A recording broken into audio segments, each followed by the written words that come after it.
Hello viewers.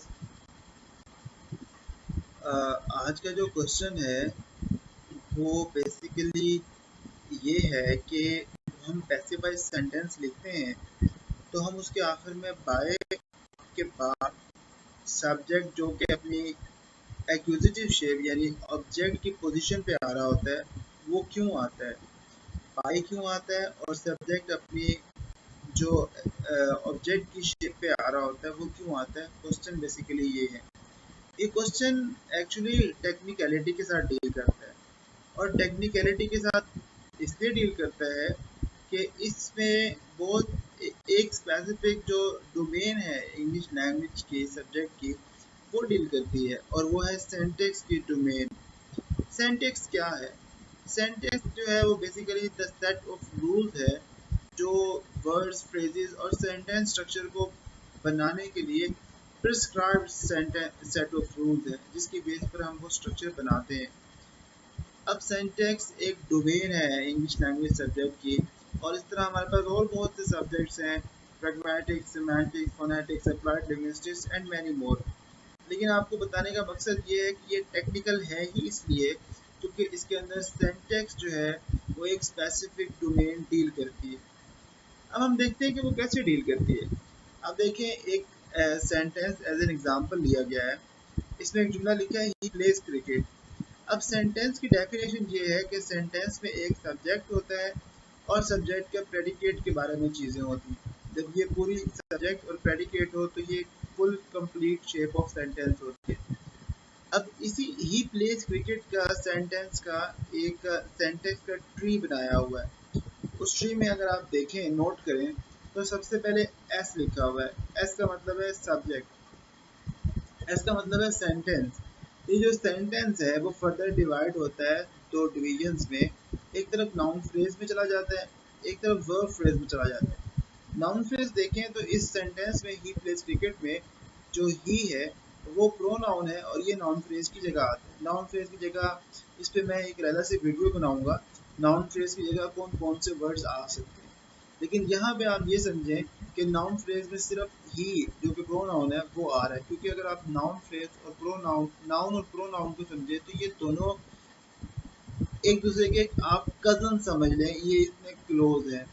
अच्छा, ही जो है वो नाउन फ्रेज की जगह आ रहा है। बाकी का जो जुमला है वो चूंकि वर्ब से शुरू हो रहा है इसलिए वो वर्ब फ्रेज की जगह आ रहा है। और वर्ब फ्रेज आगे फिर दो हिस्सों में फर्दर डिवाइड होती है। एक वर्ब की तरफ जो कि प्रेजेंट इंडेफिनिट का है, प्लेस, और उसके बाद दूसरी तरफ जो है वो नाउन फ्रेज में फिर चला जाता है क्योंकि एक नाउन है जो कि एक कॉमन नाउन है, क्रिकेट। तो अगर हम सेंटेंस स्ट्रक्चर देखें अकॉर्डिंग टू सिंटैक्स तो उसमें सेंटेंस स्ट्रक्चर अपनी ट्री में सेंटेंस से शुरू होगा और उसकी डिवीजन नाउन फ्रेज और वर्ब फ्रेज में होगी। फिर उसके बाद वर्ब फ्रेज में वर्ब और उसके बाद अमूमन नाउन फ्रेज के साथ वो सेंटेंस कंप्लीट होता है। तो अकॉर्डिंग टू जो प्रिस्क्राइब्ड रूल्स हैं उसमें सेंटेंस में नाउन फ्रेज और वर्ब फ्रेज होगा। अब इतनी बात आपको अपने ज़हन में रखनी है। अब हम जाते हैं अगली स्लाइड की तरफ जो बात को मजीद थोड़ा और क्लियर करेगी। पहले तो आप ये सिंपल समझ लीजिए कि एनपी से मुराद है नाउन फ्रेज, वीपी से मुराद है वर्ब फ्रेज और पीपी से मुराद है प्रेपोजिशनल फ्रेज।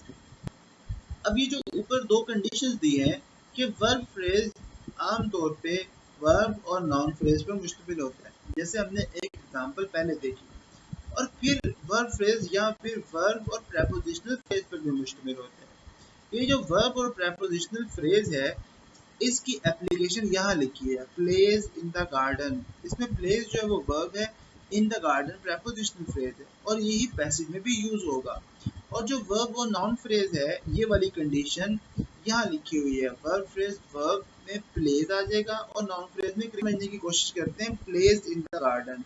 ये वाली जो कंडीशन है यही उस पैसिव में यूज होती है जो हमारा वेरी क्वेश्चन है।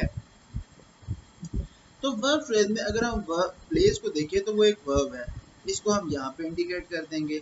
इस ट्री में इन द गार्डन जो है वो प्रेपोजिशनल फ्रेज है। अब प्रेपोजिशनल फ्रेज जो है वो प्रेपोजिशन से शुरू होता है, तो इसको हम फर्दर जब डिवाइड करते हैं तो प्रेपोजिशन इन से अलग हो जाता है। और द ग्राउंड ये एक नाउन फ्रेज है। नाउन फ्रेज पे मैं एक डिटेल वीडियो बाद में बनाऊंगा, मैंने पहले आपसे कहा वर्ब फ्रेज पे भी बनाऊंगा, प्रेपोजिशनल फ्रेजेस पे भी बनाऊंगा और उससे आपको मजीद समझ आएगी। तो नाउन फ्रेज जो है वो मजीद दो हिस्सों में डिवाइड होता है, एक डिटर्मिनर और उसके साथ नाउन में। तो अगर हम डिटर्मिनर देखें तो डिटर्मिनर में यहाँ हमारे पास आर्टिकल द है। डिटर्मिनर पे भी मैं इंशाल्लाह एक मजीद वीडियो बनाऊंगा जो आपके कॉन्सेप्ट को क्लियर करेगी। और नॉन फ्रेज में जो दूसरी चीज नाउन है वो गार्डन है, कॉमन नाउन, और वो यहाँ पे लिखा हुआ है। तो आपने देखा कि वर्ब फ्रेज किसी वक्त वर्ब और प्रेपोजिशनल फ्रेज लेकर कंप्लीट होता है और किसी वक्त वर्ब फ्रेज वर्ब और नाउन फ्रेज लेकर कंप्लीट होता है। अब जो एक एक्टिव वॉइस है, एक्टिव वॉइस में आमतौर पे ये वाली कंडीशन होती है और कभी कभी ये कंडीशन भी होती है, लेकिन जो पैसिव वॉइस है उसमें जनरली यही कंडीशन होती है कि वर्ब फ्रेज वर्ब और प्रेपोजिशन पर मुश्तमिल होता है। अब हम अगली स्लाइड की तरफ जाते हैं और देखते हैं कि मजीद क्लैरिफिकेशन के लिए हमारे पास क्या मटेरियल है। देखें, ये एक पैसिव सेंटेंस है, cricket is played by Ali.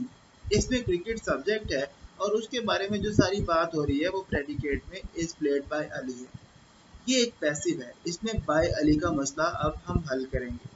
अगर हम इसका सेंटेक्स ट्री बनाए तो वो उसी तरीके से एस से यानी सेंटेक्स ट्री से शुरू होगा और उसके बाद उसकी फर्दर डिवीजन नाउन और फ्रेज की सूरत में होगी। अगर हम नाउन देखें, नाउन या नाउन फ्रेज इसको कह लें आप, अगर हम ये देखें तो ये क्रिकेट यहाँ पे लिखा हुआ है। और वर्ब फ्रेज अगर हम देखें तो वर्ब फ्रेज में दो आगे से फर्दर डिवीजन है, एक है ऑक्सिलरी यानी हेल्पिंग वर्ब, वो है इज, और एक है फिर वर्ब फ्रेज। और वर्ब फ्रेज में देखें तो वो वर्ब जो है वो प्रेजेंट पार्टिसिपल फॉर्म रिटर्न में है। वर्ब की फॉर्म्स पर इंशाल्लाह मैं एक वीडियो बनाऊंगा जो आपकी वर्ब की फॉर्म के बारे में, उनकी फंक्शनल फॉर्म और स्ट्रक्चरल फॉर्म को क्लियर करेगी। अब अगर आप यहाँ वर्ब देखें तो ये प्रेजेंट पार्टिसिपल रिटर्न की सूरत में है, लेकिन वर्ब के बाद हमने पिछली जो हमारे पास स्लाइड थी उसमें हमने यही पढ़ा था कि वर्ब फ्रेज या तो वर्ब प्लस नाउन फ्रेज पर मुश्तमिल होती है या वर्ब प्लस प्रेपोजिशनल फ्रेज पर मुश्तमिल होती है। तो यहाँ पे नाउन फ्रेज हमारे पास इस सेंटेंस में वर्ब के बाद मिसिंग है। अब वो नाउन फ्रेज कहाँ गया है, वो असल में ये सब्जेक्ट की जगह पर आ चुका है जो कि क्रिकेट था, तो हमने इसकी जगह क्वेश्चन मार्क लगा दिया। अब हम इसके साथ, अब हमें जुमला पूरा करने के लिए क्रिकेट इज प्लेड खत्म नहीं हो सकता, क्योंकि ये जिस जुमले का पैसिव है उसमें था कि अली प्लेज क्रिकेट। अब उसमें अली को भी हमने यानी नाउन फ्रेज को भी कहीं फिट करना है, तो हम इसी के एडजेसेंट एक और फ्रेज ऐड करते हैं जो कि वर्ब फ्रेज के रिक्वायर्ड प्रिस्क्राइब्ड रूल के मुताबिक होना चाहिए। तो अगर वर्ब और नाउन फ्रेज नहीं है हमारे पास तो अब हम वर्ब और प्रेपोजिशनल फ्रेज बना देंगे। और प्रेपोजिशनल फ्रेज प्रेपोजिशन से शुरू होगा जो बाय है और साथ नाउन फ्रेज यानी कि अली को प्रॉपर नाउन के तौर पे लेगा। अब एक क्वेश्चन पैदा होता है, वो क्वेश्चन पैदा होपफुली ये आप समझ गए होंगे कि वर्ब फ्रेज वर्ब या नाउन फ्रेज पे होता है जो कि पैसिव में हमें नहीं मिलता, तो हम वर्ब और प्रेपोजिशनल फ्रेज के साथ उस कहानी को आगे चलाते हैं। अब आप यहाँ पे एक और छोटा सा क्वेश्चन जो है वो पैदा होता है, वो ये कि बाय की जगह हम विद भी तो लिख सकते हैं, लेकिन इसको भी रूल डिफाइन करते हैं, वो ये कि बाय हम एजेंट यानी लोगों के साथ इस्तेमाल करते हैं, तो सब्जेक्ट अमूमन एजेंट ही होता है।